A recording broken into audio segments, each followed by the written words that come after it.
JBN, we keep you informed. Family dispute turns deadly in Manchester. The Manchester police are investigating the circumstances surrounding the death of a man in the community of Georges Valley following a confrontation with one of his relatives Wednesday evening. He is 50-year-old Antoine Allen, otherwise called Banton, a laborer. Police reports are that about 6:30 p.m. Allen and his relative had a confrontation when he was hit in the knees. He reportedly fell to the ground and hit his head.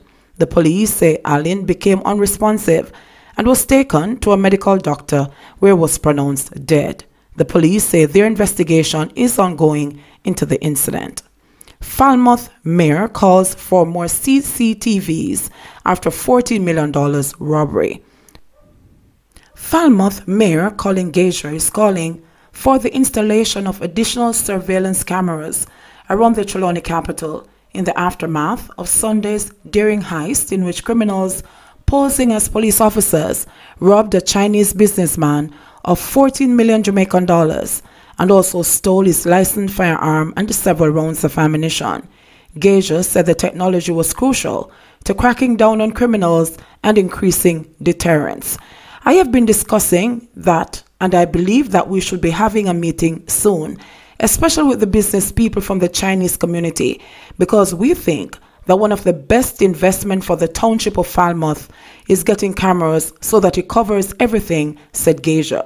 We have CCTV cameras, but we don't have enough for the township, so we are now thinking that every business place should be covered, every street should be covered.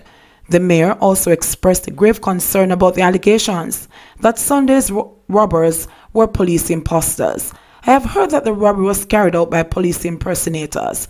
If this is true, I will be meeting with the commanding officer to discuss a way forward because the police are doing an excellent job and we do not want criminals shedding negativity on our police, said Gager. Police Fed accuses Douglas of disrespect. The Police Federation has lambasted Jamaica Labour Party Councillor Carrie Douglas for disrespecting officers in the professional execution of their duties, charging that no one was above the law. Douglas, councillor for the Trafalgar Division in St. Andrews South East, was arrested and charged under the Disaster Risk Management Act after allegedly breaching the nightly curfew. She was also charged with disorderly conduct after it is alleged that she became boisterous and hurled abusive language at the police. Chairman of the Federation, Detective Sergeant Patriero, said that notwithstanding an exemption, Douglas should have given a proper account of herself.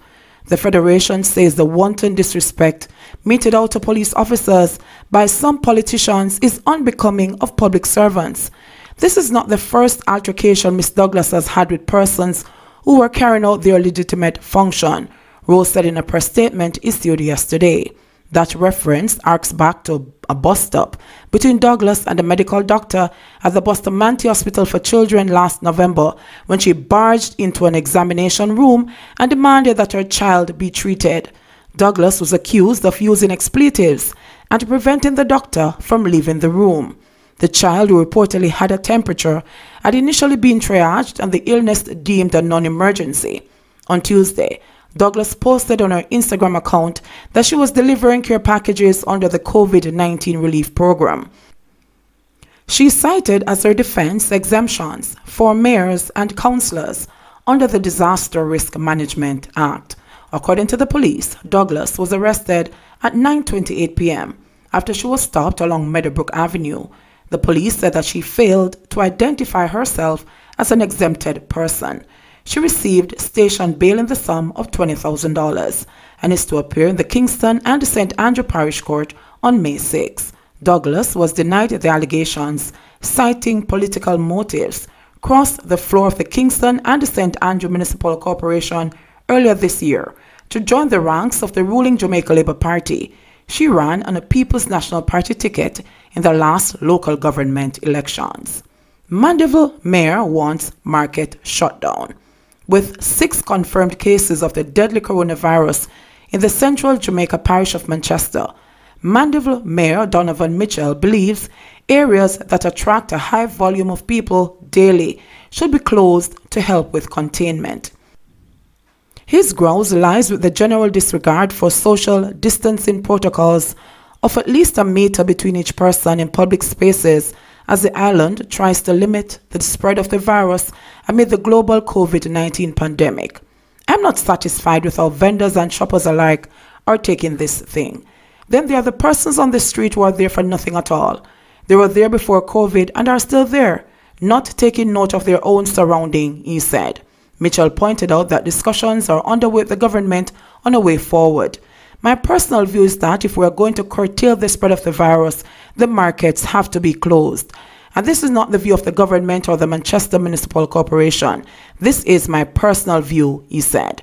The market has over 400 vendors, and these people come from all over the country in public transportation, etc. And the shoppers are from all over the country, and there's no social distancing happening there. The mayor said it has been difficult for the municipal police to enforce the social distancing rules, and many people are very uncooperative. People always talk about the economy, but do you sacrifice life for money? Is the 5,000 or 6,000 you make each day worth it? Mitchell said the municipal corporation has been working along with other state agencies to sensitize citizens on the dangers of the COVID-19 respiratory disease and the importance of proper hygiene. He said that the National Water Commission has opened a new loading bay to serve residents of the parish in a more timely manner. Superintendent Gary Francis, head of the Manchester Police Division, said the residents of the parish have been generally compliant with the nightly curfews introduced island-wide as a measure to fight the spread of the virus. He, however, urged them not to drop their guard at night. Generally in the day, people are not compliant to the social distancing rule. They have no idea what is happening. They are somehow comforted by the fact that the people close to them are their relatives, but they don't know who the person was around and who that person was around, he said. On Tuesday, the police were called to the Mandeville Tax Office to get non-compliant persons doing business to comply with the social distancing rules. We tried to sensitize people via traditional and social media, word of mouth, etc., and we try to understand the social issues that they are facing. But people need to comply, Francis said. Our people are smart.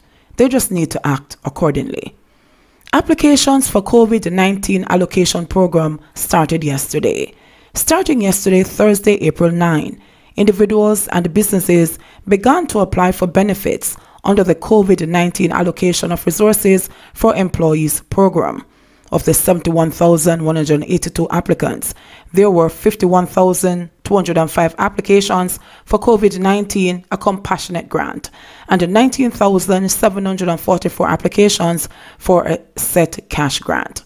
Applications are being received from all parishes across the island. The cutoff date is June 30.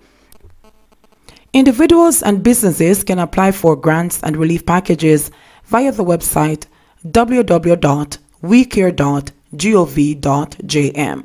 The temporary cash transfer program will aid individuals who have been permanently or temporarily laid off on or after March 10. There is also the COVID-19 Small Business Grant, which will support entities with sales of $50 million or less, and the COVID-19 Compassionate Grant, which is expected to assist the largest number of Jamaicans, including those in the informal sector, unemployed persons, and tertiary students. Government secures 50% of hotel rooms needed for COVID-19 patients. Health and Wellness Minister Dr. Christopher Tufton says the government has so far acquired approximately 50% of the 600 hotel rooms it has requested to accommodate COVID-19 patients.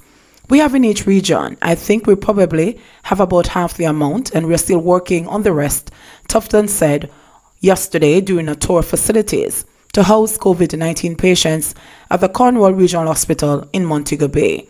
While the minister did not name the hoteliers who have come forward, it was widely published that among them is Gordon Butch Stewart, the chairman of Sandals Resort International. Stewart has made a 52-room property in the resort city of Montego Bay available to government to house recovering COVID-19 patients.